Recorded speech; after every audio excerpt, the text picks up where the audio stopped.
on, everybody? It's your boy D from DNC Digital, back on the road to Hell Hath No Fury, presented by Mission Pro Wrestling. I'm a proud sponsor.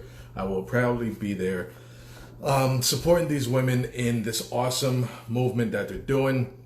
Today, Jake Larson, what's going on, buddy? Today I'm going to be talking to Raychell Rose. Raychell Rose is a lovely young lady who will be on the card. We're going to be talking about her career, what she has in the future, and how she feels about Mission Pro and the event.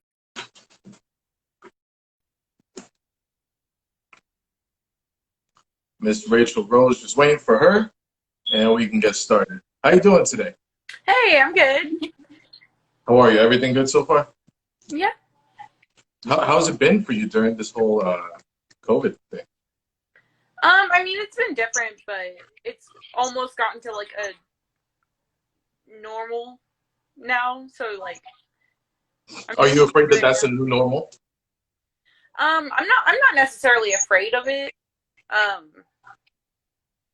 I don't mind a lot of the things. Like, obviously, I want to be able to like go out with friends and stuff eventually. And I would like wrestling shows to be able to come back to the way they were. But like, as far as like, if you're sick, wearing a mask when you're in public, that doesn't sound like a terrible idea. And also, stay 6 feet away from me anyways. Why did I let you guys bring up me in the first place?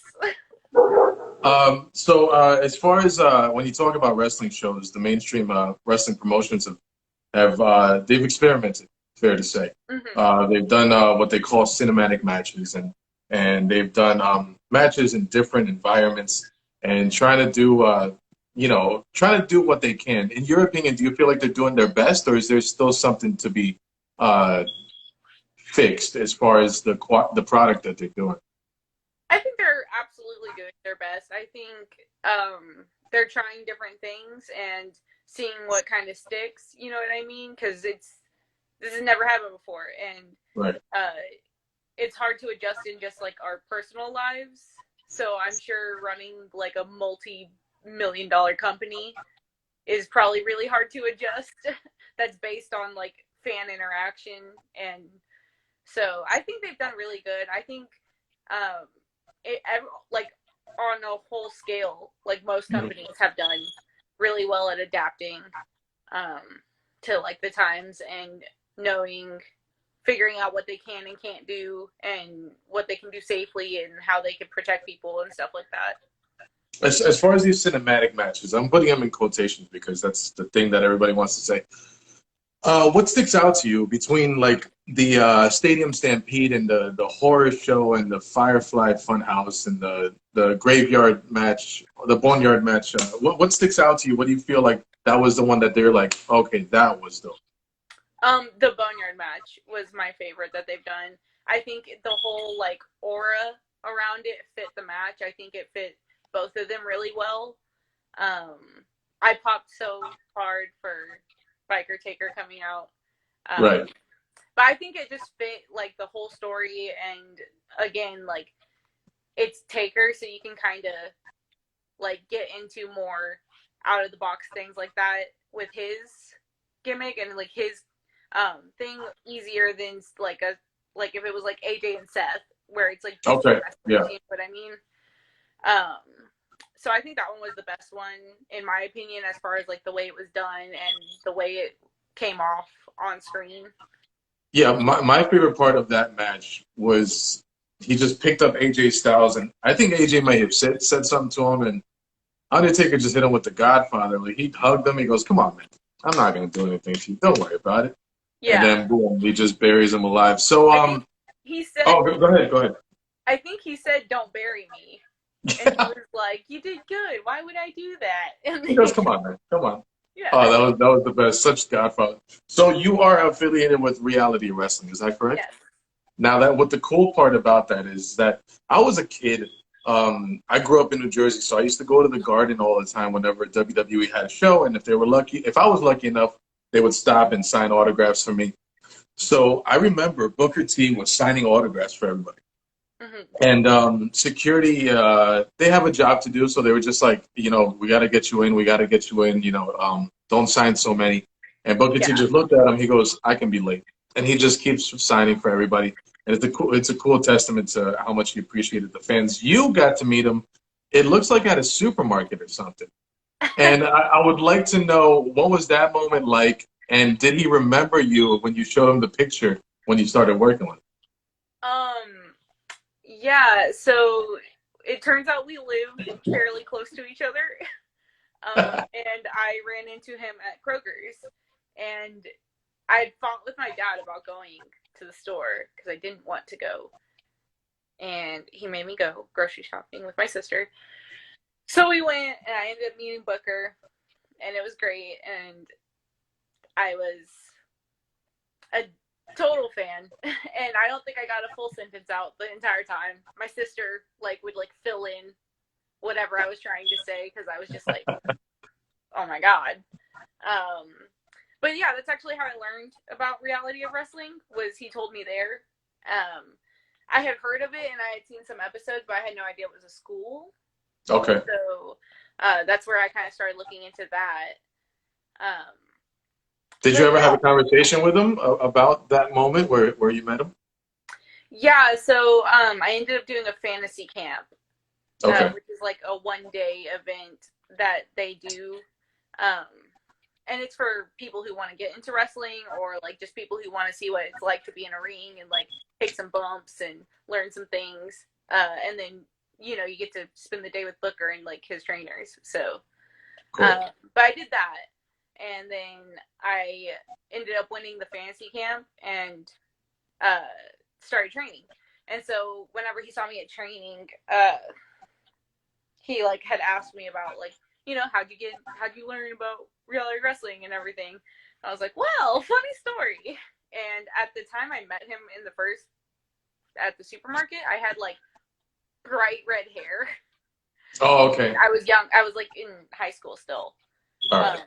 And then whenever I did fantasy camp and started training, I think I had brunette hair, black hair at the time. So I looked really different. And I showed him the picture and he was like, I do remember that. That's at Kroger's. And I was like, yes. And he was like, I would not have guessed that you're the same girl. And he was like, wow. And I was like, yeah. And he was like, you grew up. And I was like, I did. So tell me what, everybody feels like they know him because he's so eclectic and he has such a big personality when it comes to his, I love his commentary, but when it comes to his character and his commentary, you feel like you already know the guy's sense of humor, maybe the way he feels about wrestling, the way he's analyzing everything in the matches. But what's one thing that sticks out to you that you didn't expect about him? He's a dad. Through and through. He is very, to everyone at Row and anyone who, comes in for, other shows or that, aren't necessarily, a part of the training crew, but come in for shows. He's very much a, dad to all of us. He's very much a caregiver, and, he's hard on us, but, it's very the right heart on you, the one that you don't want to disappoint and stuff like that. You don't want to let him down. Yes, absolutely. Him and Charmel are both very mom and dad, to everybody. So that's something I didn't expect. I expected him to be more of a generic, not generic, but normal trainer, where right. That's kind of where it starts and ends. But it's very obvious how much he cares about his students and the people who come through the road doors. In your experience, in your own training, and maybe some training that you saw surrounding you when you were doing your own training, what's the biggest mistake that somebody can do when they start training in wrestling? Honestly, try and cheat your conditioning. I'm sorry? Trying to cheat through conditioning. So at Row, you have to do 2 weeks of conditioning before you can get in the ring. So it's every day you do 200, I think, squats, burpees, push-ups, sit-ups, I believe, is what each 200 each. Every day for 2 weeks, and then you can get in the ring after that. And people will try and kind of cut their way through it and not really do it to the full extent. And everyone I've seen has gotten called out or caught, or as soon as they are in regular classes, it's very obvious that they didn't do it to the full extent. So that's one, and then people just talking a lot. It's very much a like mouth shut, ears open kind of situation, especially when you're learning, because you might not understand everything they're saying, but it will, as it goes on, start clicking, and you'll understand why they pointed this out there. You know what I mean? It's interesting you say that. Was there any piece of advice that you kind of just nodded along with that you didn't understand that you realized later on in your training? Ring psychology at the beginning, like match psychology. Mm-hmm. At the beginning, I was like, I have no idea what you're talking about right now. Like, it didn't make sense to me as much, but the more I started doing like working drills, the more it started clicking, and the more I started to pick up on like the little things they were talking about. It's funny, I bring up this story because I used to train with a company that you appeared with, and you incidentally became a general manager for Wrestling Revolution in McAllen, Texas. So I trained with them for about a year and a half. I learned to take bumps and do some spots. So I was learning arm drags. And without saying too much, I was just doing it wrong. Mm-hmm. And so my trainer, Danny Chance, was dragging me around the whole ring. And he was like, this is what I'm feeling when you do it. And I understood, right? I was very mouth shut. Yes, sir. Yes, ma'am. And I just wanted to learn because I love the business. So with that, I learned, not the hard way, but I learned that, this is something that, it takes two people to do. Tell me how important it is to have trust in someone that maybe you just met that night to put on a great show.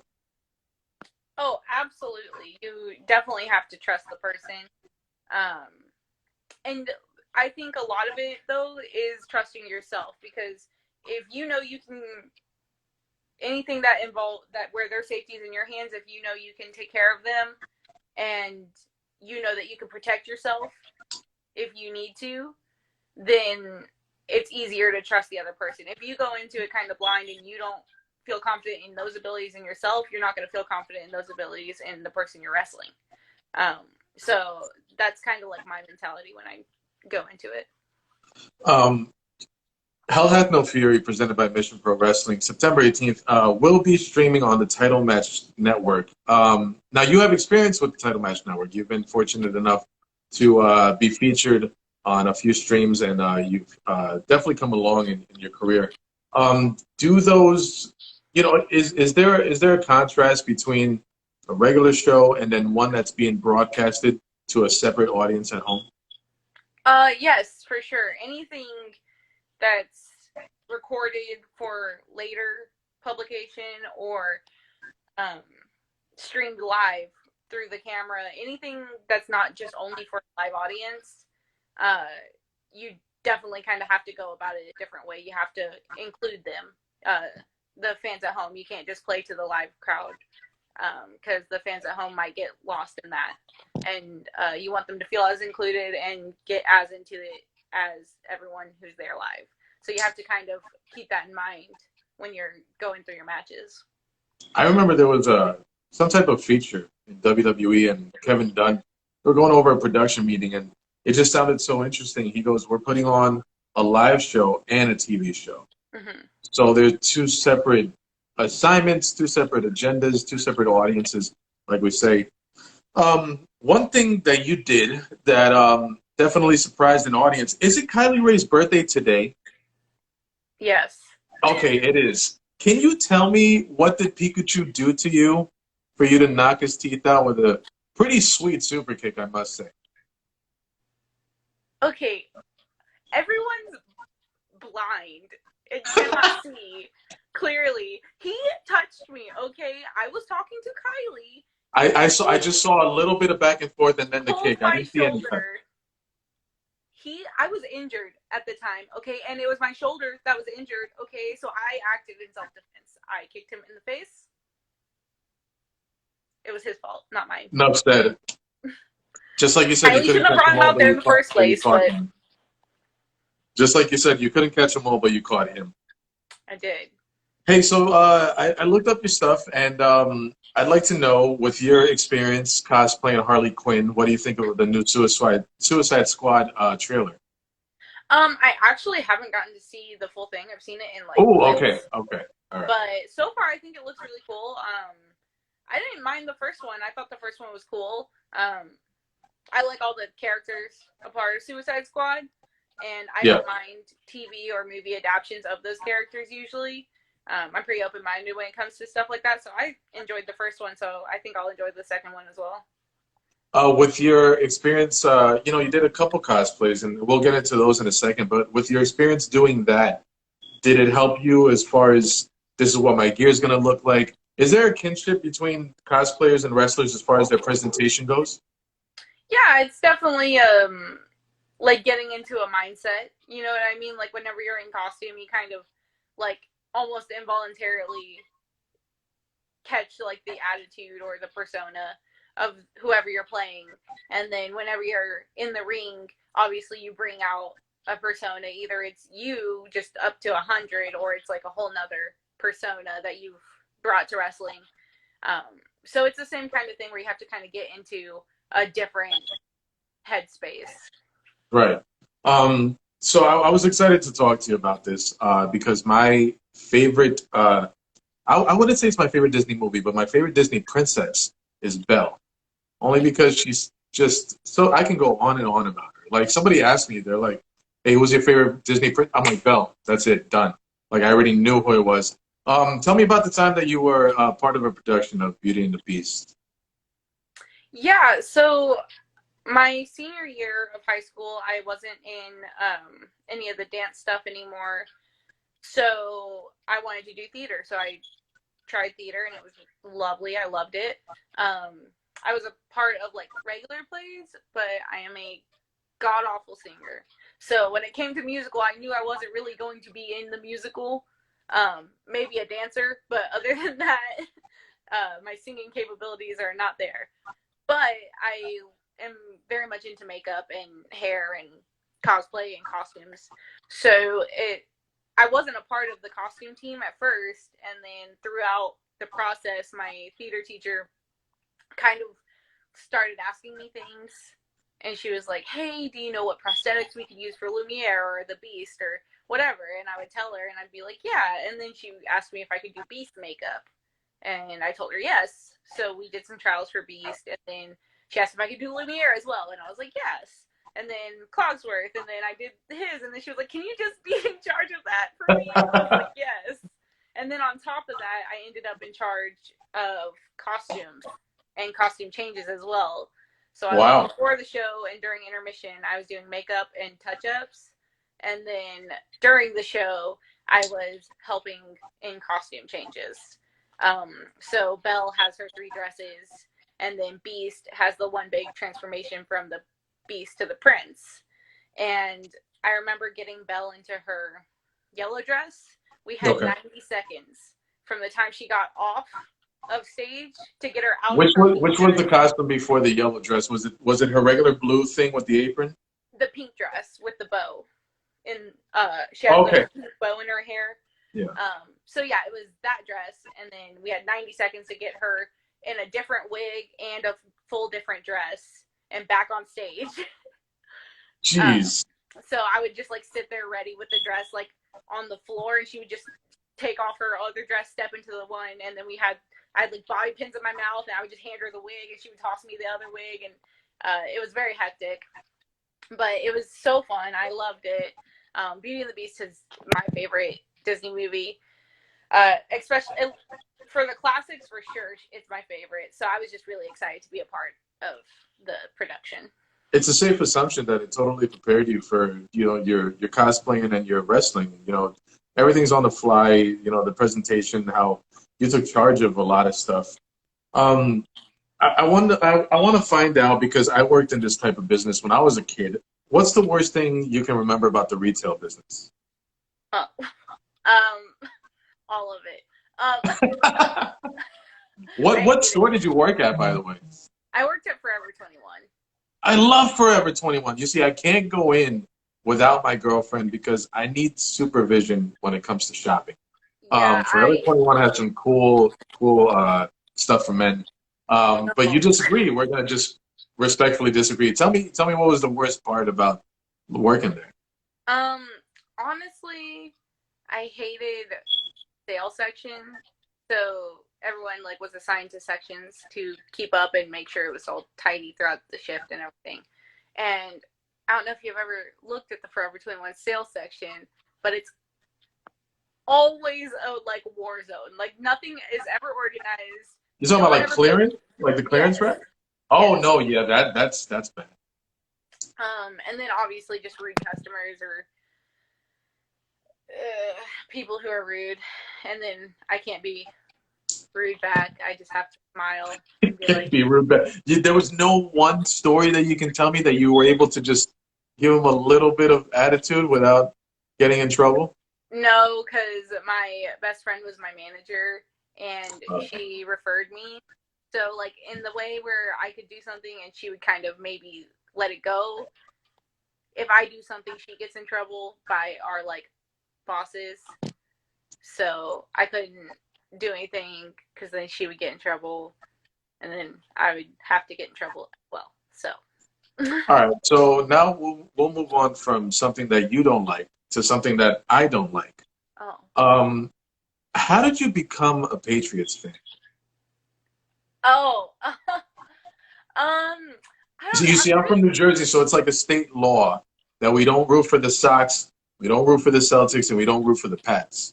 We are Um, Yankees, Knicks, and Jets. I'm a Jets fan. honestly, I'm not like a huge sports person. Um, Okay. so like my team is the Texans. I like the Texans. Just because Okay, they're okay, so that is your team. but sorry. I got the call. My No, no, you're good. Go ahead. stepmom is and was a big Pats fan.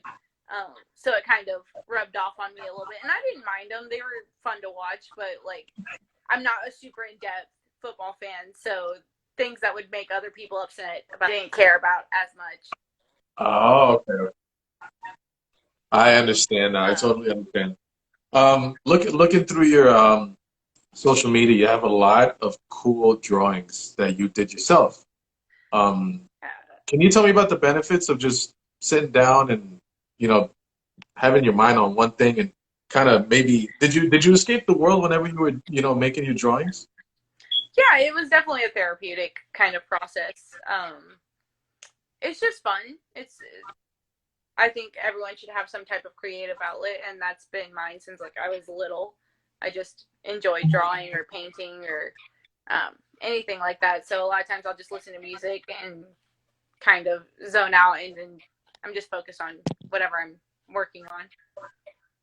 What was one of the ones that maybe took you the longest time? Maybe are you a perfectionist when you do these drawings? Do you say no, it's not ready, it's not ready? I think it depends on what it's for. So like if I am doing a piece of art for like a friend or a gift for someone, I'm like more critical about it. If I'm doing it just kind of because I want to, um, I'll end up liking it or not liking it, and I'll just kind of scrap it. I can't think of one that took the longest. I think it had to have been like one I did for school. Oh, Um, okay. so it had to have been like a school project where I had to like make sure that everything was perfect. One cool little story that I saw on your social media. So like going back to your history in retail, you meet so many different people in the retail world. You meet all types of people. Can you tell me what made you a fan of Juan from Main Event? From who? Of who? Juan from Main Event? Because there was a time that Alex from Sorry. Target was like hot shit, and then you had Juan from Main Event. Were you able to get any of that? Oh, Oh no. There you go. okay. Yeah, I got you. I was a little dumb getting. Oh, it's okay. Don't worry about it. I was a little dumb kid, and I went to Main Event with my friends, and the guy working there, I thought he was cute, and so I posted a picture of him, and I said, "Alex from Target. I prefer Juan from Main Event." Um, And turns out he was a friend of a friend's, and he saw that post, and it was very embarrassing. Oh, okay. But Cool, because I was wondering, I was like, man, I wonder if he knows that he's on Raychell Rose's like social media. That'd be cool. I was nowhere near being Raychell Rose by the time he saw that. I was just some dumb kid. So now onto your love of professional wrestling. I know that you're a huge fan of the Bellas, or at least you were at the time that they were like doing their thing. Was it them Yes. that made you, was it them that, gravitated you toward wrestling, or was there somebody else? It's a cliche question to ask, but what match, what wrestler, what was the time that you decided, man, this is cool, and you became a fan? The first person I remember seeing and being like, whoa, what is this? What's going on? Is Kelly. Oh, I okay. remember her, and I was like flipping through channels with my sister, and my dad's a big wrestling fan, so like I knew what wrestling was, but I wasn't like into it. And then we saw, like, I guess it must have been like a Raw or something, and Kelly was on there, and I thought she was so cool. And then moving on, the Bellas and Paige were like just like my favorites. You were able to meet Paige one day, right? Yes. What was that like? Oh, the best. She's so cool. She's so cool. She's so nice. She's like the first one who I saw like doing matches, and I was like, I could do this. Like this is what I want. I want to be there.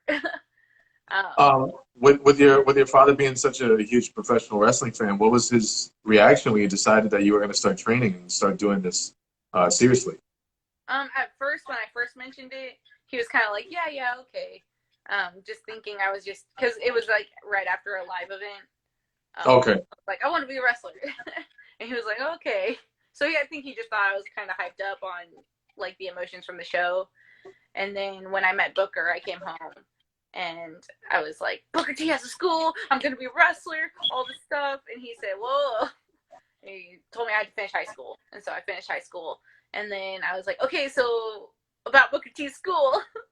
And then he told me I had to do the fancy camp to see if I sucked or not, basically. Or if I like actually enjoyed it. And so then once he realized like I was serious, I think whenever I said I wanted to do the fancy camp and then came home from the fancy camp, I think when I came home he knew that like I was serious about it and I wanted this really badly, and this is what I was gonna focus my like all my efforts into. What does he say now? Seeing like I know it's been about a little over a year. What does he say now? Looking at you and how far you've come with your training, with your character. Yeah, so he's just so supportive. Like I know it's like cliche or whatever for like wrestlers to be like, oh, my parents never wanted this for me, or like they wanted me to be a doctor. Like my dad does not want me to be a doctor. Like my dad's the most supportive. He's like my biggest fan, and sometimes he's like obviously like when I take certain moves or whatever, or if I come home with like a crazy bruise or a mark from a chop or anything like that, he's like, what are you doing, kid? Like, why are you doing that? And I'm like, it's wrestling. I'm like, you can't. I was like, come on, you what?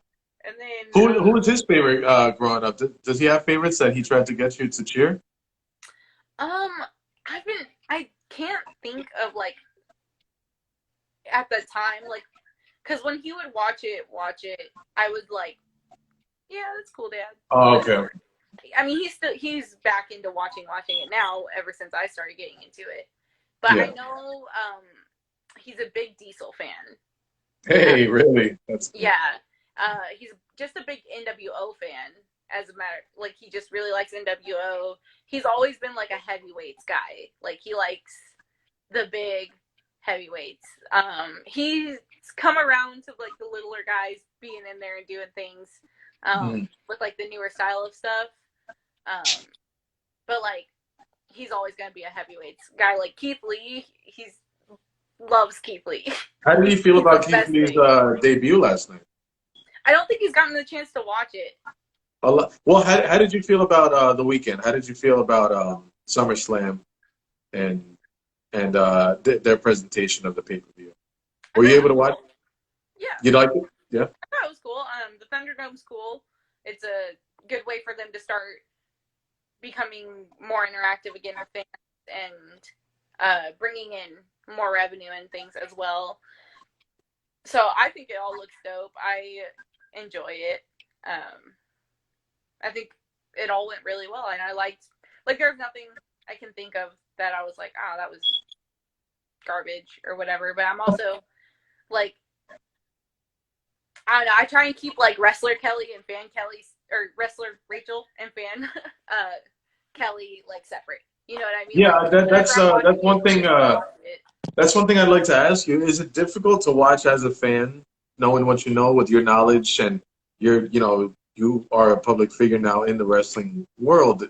Do you watch wrestling as a wrestler? Or do you try to watch wrestling as a fan?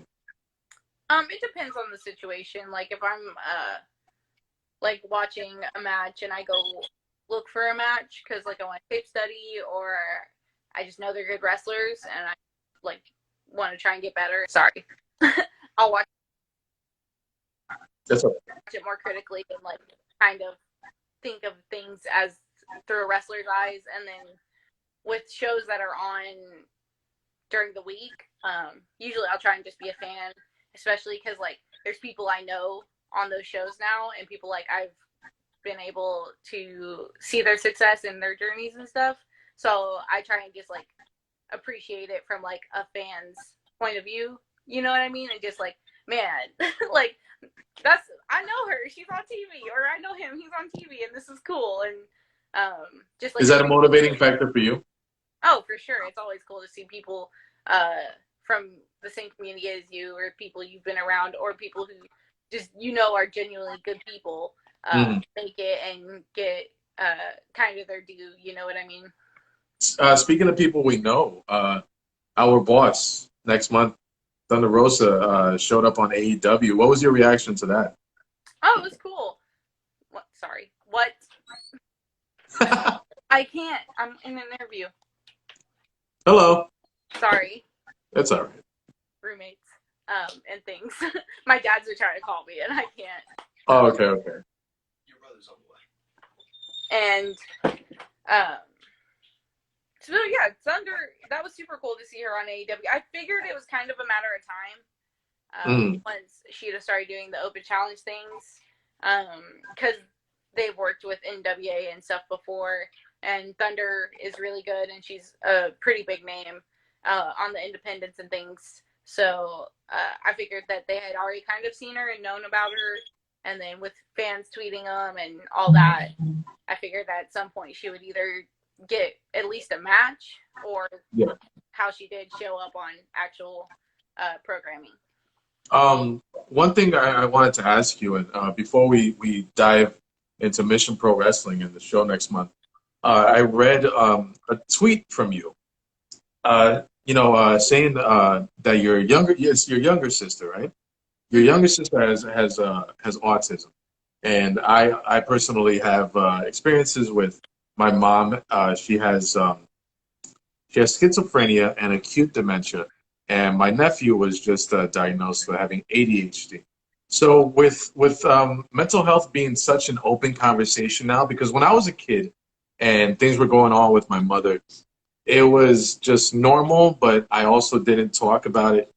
So with mental health being such an open conversation, what was that like for you? Learning about autism and maybe a different way of dealing with issues with your sister, and to add to that, was that instrumental for you in the wrestling business, having to meet and establish work relationships and friendships with different personalities in the wrestling business?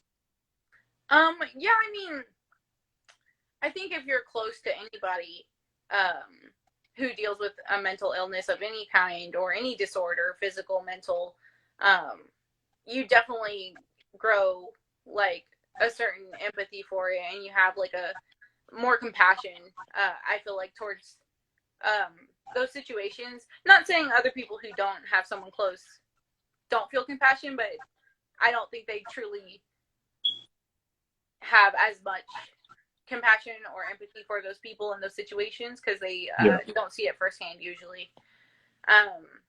But she's just one of the coolest people. Like, I know, like, she's so talented. She's an amazing artist. She's almost been able to blow me out of the water since she was like half my age. Like, if I was her age, I would not be as good as she is now. She's really, really good, and she's really good at like drawing by hand, digital art. I can't do that at all. She's so good at it. And she started making like those like moving picture comics. Like, okay, I understand, yeah. So like she's just super, like, you just understand different ways that people's minds work, because in like certain things where she in people's eyes like falls short, like they don't get to see or have an appreciation for like all the things that she does so much better than like I think almost any normally functioning human can. She understands things at a different level. She's one of the smartest people I know. Like, she's been in AP classes since she was in junior high. She's starting high school this year. Awesome. So she's just like, it just helps you get a better understanding that you never truly know anyone's situation, and you don't know what something comes off as, or how they perceive things, or how they're going through different things. So I think it just gives you more of an open mind to dealing with other people. And if I say something like in my mind completely normal to someone, and they get upset or offended or don't understand or get frustrated with me, sometimes I'm just like, oh, okay. You know what I mean? Because like she would do that, and it's more of an open-mindedness, I feel like, once you kind of are close with someone like that. Yeah, with my experience with my mother, there were situations when I was a kid, and like I said, it was normal. It was just the way mom spoke, the way mom thought, and growing up, becoming a man, I was just like, wow, that was some rough stuff, and probably the same deal as your little sister. Like, my mom is one of the strongest people ever. She had a really bad episode a few years ago, and she was turning 60, and I was like, we gotta get mom out of the hospital. I can't have her spend her 60th birthday there in the hospital. So luckily we got her out. She was just still a little confused, but able to comprehend things, and she was coherent, and she was able to speak and everything. So I flew my sister out of Colorado. I went back home to Jersey, and we planned this beautiful, beautiful party. That night, it was just everybody was so supportive and so patient. I had buddies coming from high school. Like, that was 16 years ago. And they showed up with their wives, and their wives had food in their hand. And they're like, hey, I made this for you. You told me about your mom, and it was so much love. And like you said, there's such an open-mindedness, because you see what can happen when somebody needs help. And you learn to just want to help other people.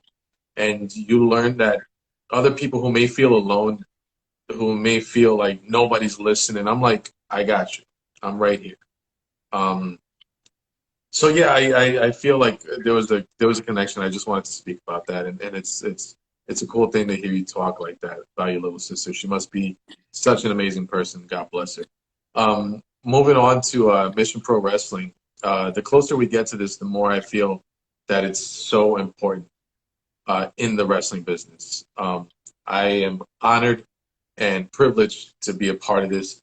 To meet you guys, to go to the show, to know Thunder Rose on a personal level, to all this stuff is like extra for me. It's bonus. I just feel like I am playing a small part in supporting you guys in this awesome, awesome thing that you're doing. How do you feel as far as the show goes, and how do you feel it'll be instrumental to the betterment and the advancement of women in wrestling in the future? I think um I think there's such a talent pool with women's wrestling, and I think I can't even say that it's underrated or underappreciated now, because it's really not. Like, there's way more of an eye on women's wrestling than there ever has been. But any chance to showcase that in any community that it hasn't already been is always fun. So, like, with the ladies night out shows from Title Match, and then now Mission Pro doing an all women's promotion, from commentators to bookers to behind the scenes people to the owner. I think that takes it kind of another step where, like, it helps women's wrestlers, and especially newer girls coming into the business, maybe feel more comfortable knowing that it's all women in charge there. You know what I mean? So I think it just takes it to, like, another step to kind of just normalize women's wrestling being part of the conversation. I'm not, like, it doesn't have to be the front of the conversation all the time. Like, we just want to be equally considered. And so with shows like this, I think it just puts a spotlight on the talent and the possibilities that come with women's wrestling. This is a question that I shouldn't feel like I'm asking you it because for the sake of the interview and your answer, but I don't feel like I should be asking this at this age in this year. Why do you feel like it took so long? You know, just a few years ago, it was when things really started going, and not just wrestling. I want to say the women's U.S. soccer team. You know, Michelle Obama doing an awesome speech at the Democratic National Convention. Hillary Clinton running for president. There were some people in American Ninja Warrior, Jesse Graff and Katie Canzaro, excuse me. Why do you think it took so long for you guys to finally maybe even surpass some of the men in the wrestling business as far as spotlight and credit given and earned? I think it's a smaller, more focused version of really, like, any society and any profession and any community, because even unintentionally, like, I'm not saying men are always trying to hold women down or anything like that. Right. But most societies were built with men at the forefront and men taking charge and men making decisions. So it's with any, like, minority group going to take time to undo those traditions and undo those thoughts and mentalities. And it's old school thinking, whatever. And I get it, like, that's not what wrestling was whenever you were a boy or whatever. But I think, again, open-mindedness and, like, you should just, I think most people should be open to progress in any way, shape, or form. So I think women's wrestling becoming a bigger name has more of a spotlight on it. Wrestling has more of a spotlight on it. You know what I mean? Right. And I think women individually being considered as athletes and being considered as competition and professionals has come a long way. And I think it's all steps that just hadn't been taken before and are taken now. And it's all a very, very long process that we are getting into the real meat of, I feel like, as far as change and actual progress being made is. Very well said. I just want to shout out somebody, Pink's Ain't in? Is it Pink's Ain't It? I guess it's Pink's Ain't It. She agreed. This person definitely agreed with what you just said. But I read earlier that person is flying from New York all the way to Texas to see the show. So much appreciated. Can't wait to see you there. Here's a question. Daredevil 29. I'm gonna go through this to see if anybody has any questions. What company would you like to be signed to in the near future? Near future. Honestly, like, my mentality was always like, I want to be able to work with my friends and people I'm close with. And Okay. then secondly, I want to make a living off of wrestling, however that happens. And luckily, I've gotten to know so many people. Like, I know people in almost any large company. You know what I mean? So, like, honestly, they all bring different things. And it would depend on timing and depend on, my personal life and things like that. But I would, love an opportunity anywhere. I think Impact has done really well with their women's division recently. I love the knockouts. The Virtuosa is beautiful. I love her. Deanna's always been really great. And then, of course, Kylie is on Impact. Right. So it's cool to see her. But then there's, people I know in NXT. There's people I know who have been part of AEW. So really you know what I mean? Like, I just want to be able to work at the highest level possible with people that I care for and I enjoy being around. And I just want to see, like, everyone eat. Like, you know what I mean? Like, I just want everyone to enjoy what they're doing for the rest of however long they do it. So it turns out it was Pink Saint. Excuse me. I'm sorry. But now that we got that correct, we'll move on. Jake M. Larson, who was your favorite wrestler you competed against? Probably goes back to your friendship within the business and a lot of people. My favorite person to compete against. I think the most fun I have in matches, I just think I have a really unique chemistry with Lainey Luck. It's very easy in there. I don't have to really focus on, like, where I'm going next, what I'm doing. It's very easy to kind of get in the same flow and, like, tempo of the match with her. So those always end up very, very fun. I've loved both their matches. And as far as, like, just favorite person I've wrestled, it would have to be either Shotzi or Kylie. Okay.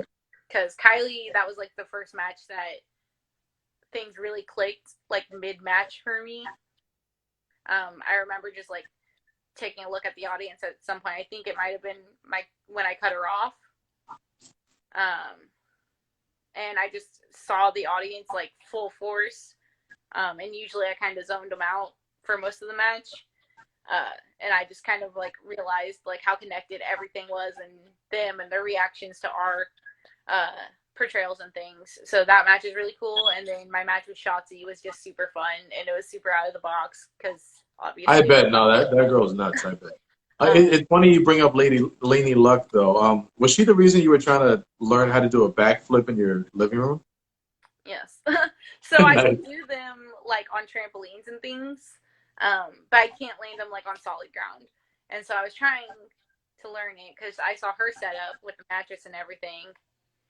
And I was like, that's a good idea. I'm going to try this.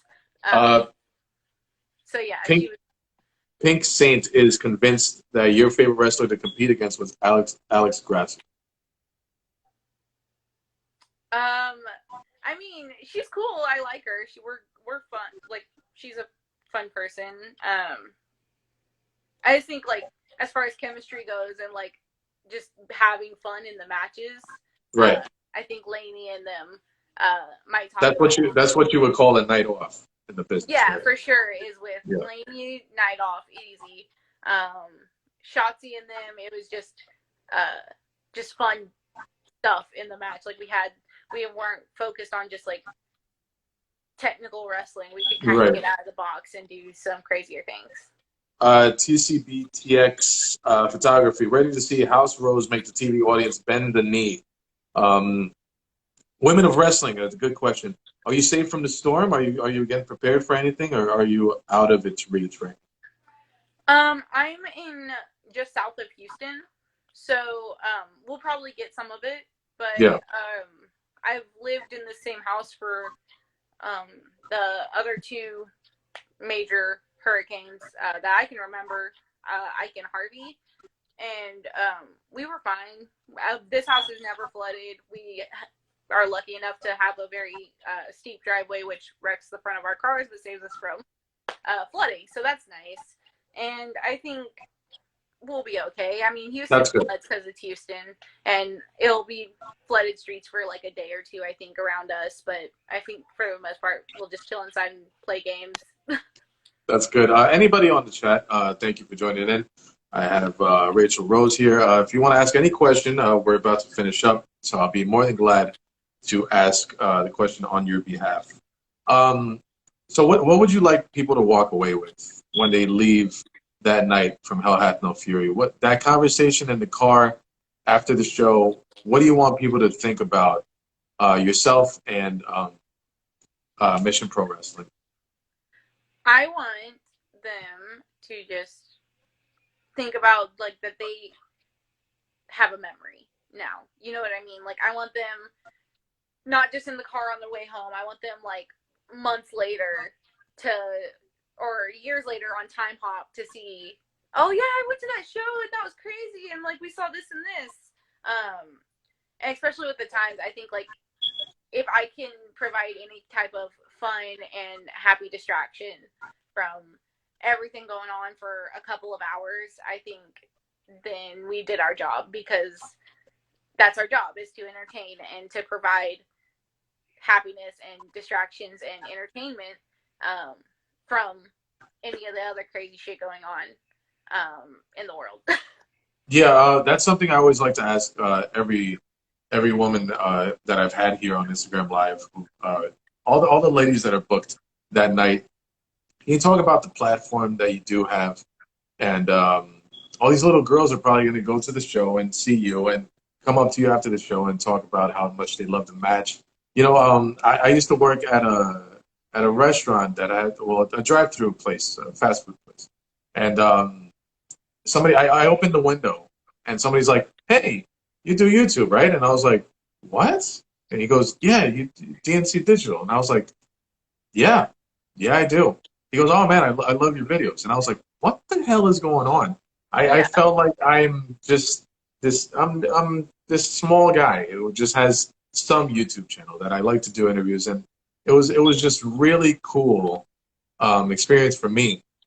So how do you feel when you have little kids come up to you, or even grown women come up to you and talk about how much you kick ass? I think it's always a surreal feeling, because I mean, I'm just me. I've always, just been me my whole life. Like, I don't think of anything, super crazy or special, like, as far as people recognizing me or anything like that. In the words of Sebastian Stan, I'm just a guy, as my Yeah, I read that too. And Colton James, we love Rachel's matches. Colton is the cutest. I love him. He's this little boy. He comes to all the Rose shows. He's been coming since he was literally an infant.